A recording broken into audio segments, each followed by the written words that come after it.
Hay historias que la gente susurra, que no se cuentan en voz alta en las reuniones familiares, que se pasan de generación en generación con una mezcla de fascinación y de miedo.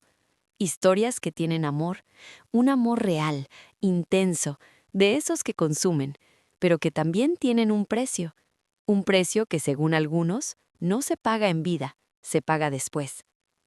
Hoy vamos a hablar de una de esas historias. Una historia que tiene todos los elementos que hacen que la gente no pueda dejar de escuchar. Pasión, secreto, transgresión, muerte y algo que vino después de la muerte que nadie supo cómo explicar.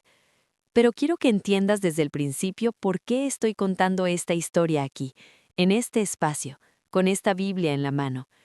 No la cuento para entretener, no la cuento para asustar, la cuento porque detrás de cada amor prohibido, detrás de cada decisión tomada en el fuego de la emoción sin considerar las consecuencias, detrás de cada vida que parece haberse consumido en las llamas de sus propias elecciones, hay una pregunta que Dios quiere responder hoy. ¿Hay gracia para los que amaron mal? ¿Hay misericordia para los que cruzaron líneas que no debían cruzar? ¿Hay restauración para historias que el mundo ya sentenció como sin salida? La respuesta que la Biblia da va a sorprenderte y va a cambiar la manera en que ves no solo esta historia, sino la tuya propia. Viaja conmigo. Necesito que te pongas dentro de esta escena. Hay una mujer, vamos a llamarla Isabela. Tiene 38 años, es inteligente, sensible, de esas personas que cuando entran a un cuarto lo llenan sin proponérselo. Lleva 12 años casada con un hombre bueno, bueno en el sentido de que no es malo, pero tampoco está presente. Trabajan en la misma empresa hace años, duermen en la misma cama hace años, comen en la misma mesa hace años, y sin embargo hay entre ellos un silencio que ya no es paz, es distancia. Es dos personas que se convirtieron en compañeros de cuarto sin darse cuenta de cuándo dejaron de ser compañeros de vida. Y entonces aparece él, no buscado, no planeado. Aparece en una reunión de trabajo, con una sonrisa que la mira de verdad, con palabras que la escuchan de verdad, con una presencia que llena exactamente el espacio vacío que ella había aprendido a ignorar. Y Isabela sabe, desde el primer momento sabe que esto está mal, que no debe, que hay una línea que no se debe cruzar. Pero el corazón humano tiene una capacidad terrible para justificar lo que desea.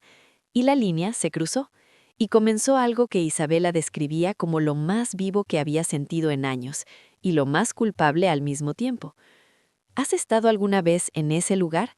No necesariamente en esa situación exacta, pero en ese lugar donde lo que sientes y lo que sabes que está bien no van en la misma dirección, donde el corazón y la conciencia están en guerra. Y ahora necesito hablarte directamente, sin juzgarte, sin señalarte, como lo haría alguien que entiende que la vida humana es complicada, que las decisiones no siempre se toman desde la claridad, que a veces el dolor nos lleva a lugares que en otros momentos nunca habríamos considerado. No sé cuál es tu historia específica. Quizás viviste un amor prohibido y todavía cargas la culpa de eso. Quizás perdiste a alguien que amabas de una manera que el mundo no aprobaba, y el duelo que sientes es un duelo que no puedes hacer en público porque nadie puede saber que existía. Quizás no fue un amor, quizás fue una decisión, una temporada, una versión de ti mismo que hoy miras con vergüenza. O quizás eres alguien que conoce a alguien en esa situación y no sabe cómo acompañar sin condenar. Cualquiera que sea tu lugar en esta historia, quiero que sepas algo antes de que lleguemos a la Biblia. Dios no está aquí para condenarte. Jesús fue muy claro en eso. Vino al mundo no para condenar al mundo, sino para salvarlo. Y la gracia de Dios, la gracia real, la gracia bíblica, no es un cheque en blanco para hacer lo que quieras, pero tampoco es un tribunal que ejecuta sentencia antes de escuchar. Es una invitación, una puerta abierta, un padre que corre hacia el hijo antes de que el hijo termine de formular su disculpa. Y esa gracia está disponible para cualquier historia, incluyendo las que el mundo ya sentenció. El texto que va a sostener todo este mensaje está en Juan capítulo 8, versículos 1 al 11. Y es uno de los textos más poderosos, más cinematográficos y más revolucionarios de todo el Nuevo Testamento. Escúchalo bien. Jesús se fue al Monte de los Olivos, y por la mañana volvió al templo, y todo el pueblo vino a él. Y sentado él, les enseñaba. Entonces los escribas y los fariseos le trajeron una mujer sorprendida en adulterio, y poniéndola en medio, le dijeron: Maestro, esta mujer ha sido sorprendida en el acto mismo de adulterio, y en la ley nos mandó Moisés apedrear a tales mujeres. Tú, pues, ¿qué dices? Detente aquí un segundo. Ponla en escena. Una mujer, traída a la fuerza, puesta en medio de una multitud, avergonzada públicamente, con su pecado expuesto delante de todos, sin defensa, sin abogado, sin nadie que la proteja, y una pregunta que en realidad no era una pregunta, era una trampa. Y Jesús hizo algo que nadie esperaba. Se inclinó y escribió en tierra con el dedo. No respondió inmediatamente, escribió. Los fariseos insistieron, y entonces Jesús se levantó y dijo las palabras que lo cambiaron todo. El que de vosotros esté sin pecado sea el primero en arrojar la piedra contra ella. Y se volvió a inclinar. Y uno por uno, comenzando por los más viejos, todos se fueron, hasta que no quedó nadie. Y Jesús le preguntó: ¿Dónde están los que te acusaban? ¿Ninguno te condenó? Ella respondió: Ninguno, Señor. Y Jesús dijo: Ni yo te condeno. Vete y no peques más. Quiero que te quedes en ese momento, en ese instante específico entre Jesús y esa mujer, cuando ya todos se habían ido y solo quedaban ellos dos. Porque hay algo en ese silencio que necesito que entiendas. Jesús tenía toda la autoridad para condenarla. A diferencia de los fariseos, que tenían piedras pero también pecados, Jesús era el único que genuinamente estaba sin pecado. Era el único que tenía el derecho real, el derecho moral, el derecho divino de arrojar la primera piedra. Y no lo hizo. No porque el pecado no importara, no porque lo que ella hizo estuviera bien, sino porque Jesús vino a cumplir algo que la piedra nunca puede cumplir. Vino a restaurar. La piedra destruye, la gracia restaura. La piedra termina una historia, la gracia abre un nuevo capítulo. Y la frase que Jesús le dice al final, vete y no peques más, tiene dos partes que son igualmente importantes y que muchas veces solo se predica una. La primera parte es la gracia. Vete, no te quedes paralizada aquí, no te quedes encadenada a este momento, no dejes que este sea el lugar donde tu historia termine. La segunda parte es la dirección. No peques más. La gracia no es permiso para repetir, es poder para cambiar.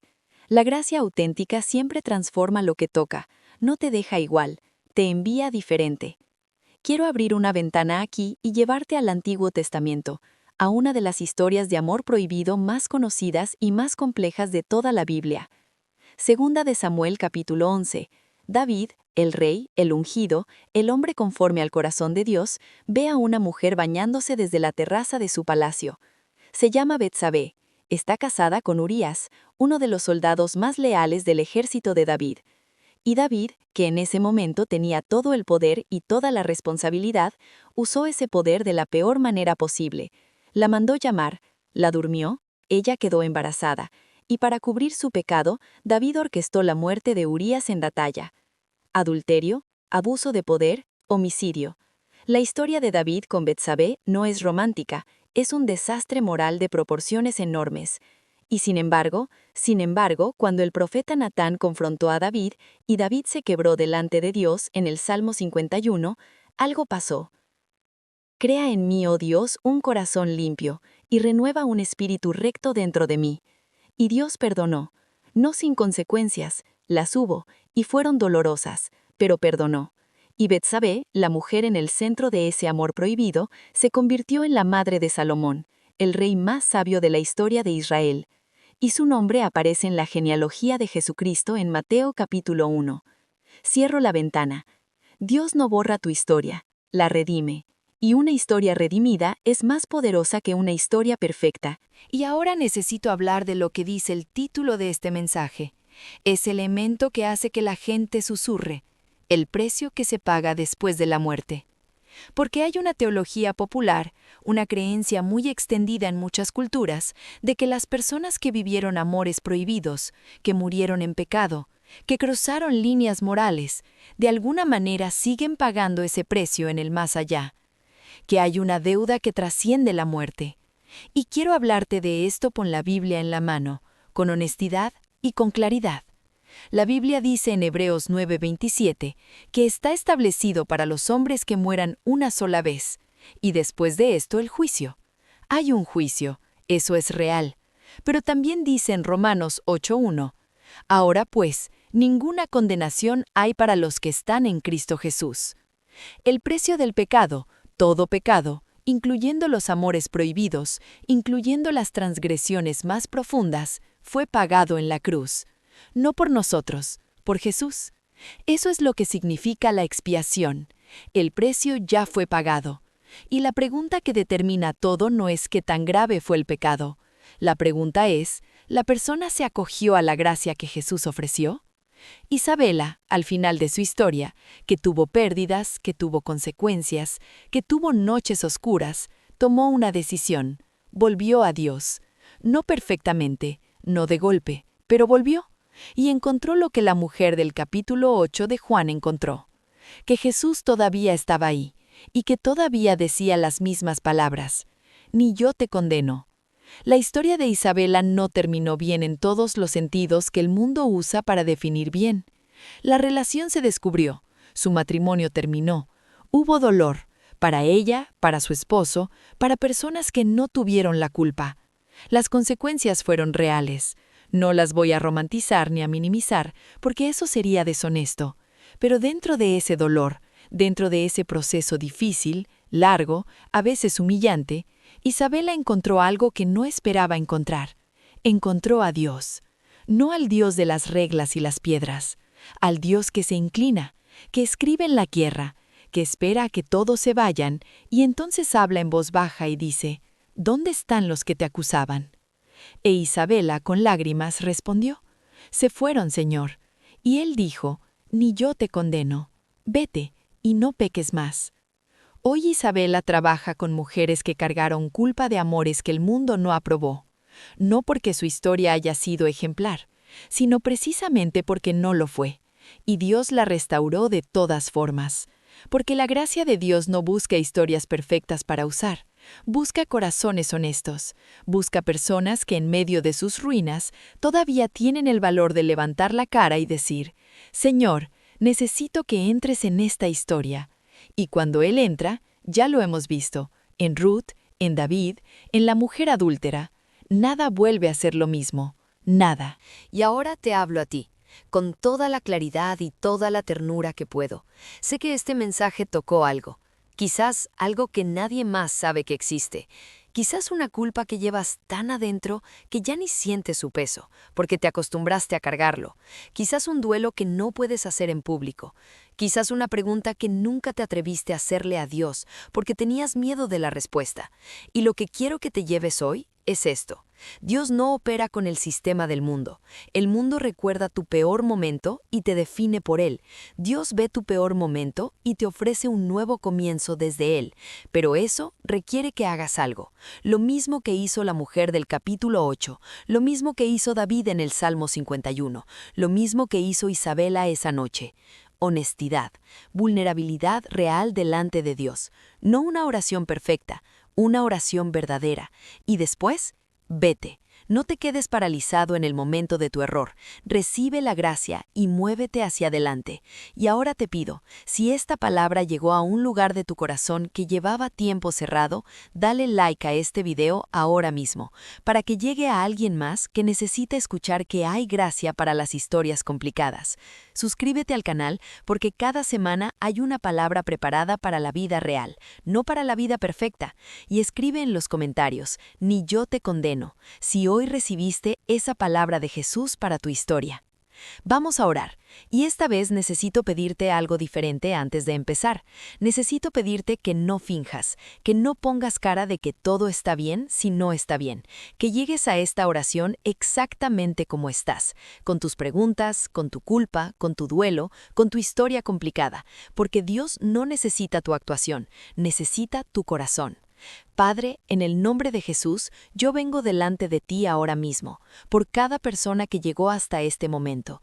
Tú sabes su historia, sabes los nombres involucrados, sabes las decisiones que tomaron, sabes el dolor que causaron y el dolor que recibieron.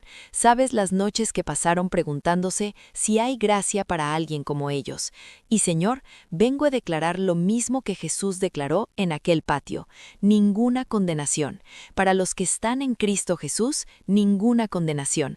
El precio fue pagado, la deuda fue cancelada, y la historia, por más complicada que sea, por más páginas oscuras que tenga, todavía puede ser redimida. Señor, entra hoy en cada historia representada en esta oración, en cada amor que salió mal, en cada decisión que dejó consecuencias, en cada duelo que no se puede hacer en público.